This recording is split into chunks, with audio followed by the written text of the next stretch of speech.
ครับสบายดีทุกคนมากินข้าวเช้าน้ำเด้อทานก็มีหลายอย่างเดี๋ยวปลากระเตา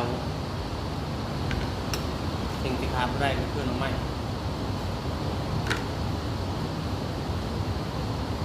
มาเด้อหากับข้าวกับน้ำมากินพร้อมกันเด้อ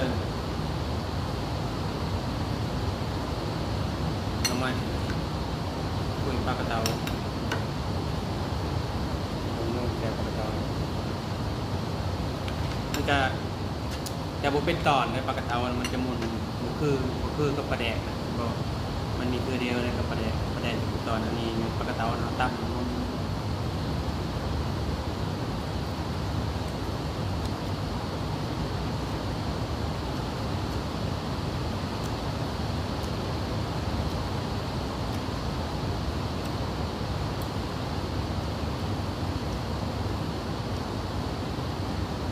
ได้มะเขือได้เรากินกับเขากันได้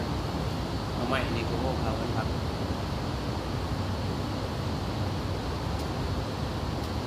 ก็เลย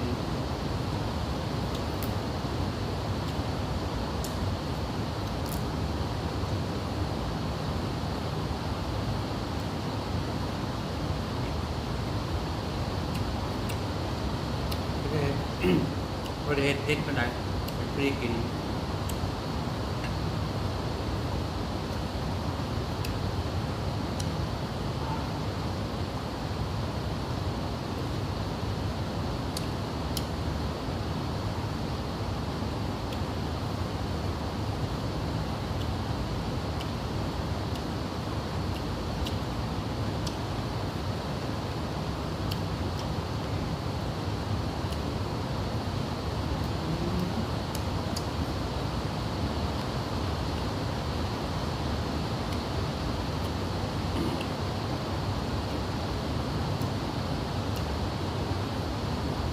แซ่บๆมาก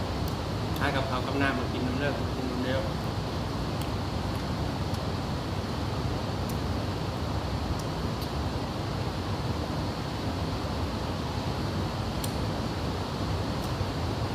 จริงสิ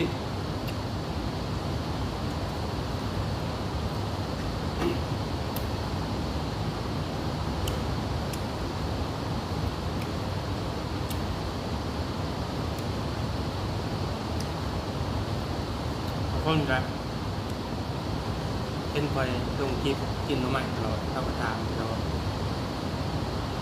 กินเลิกกินหน่อไม้ตลอด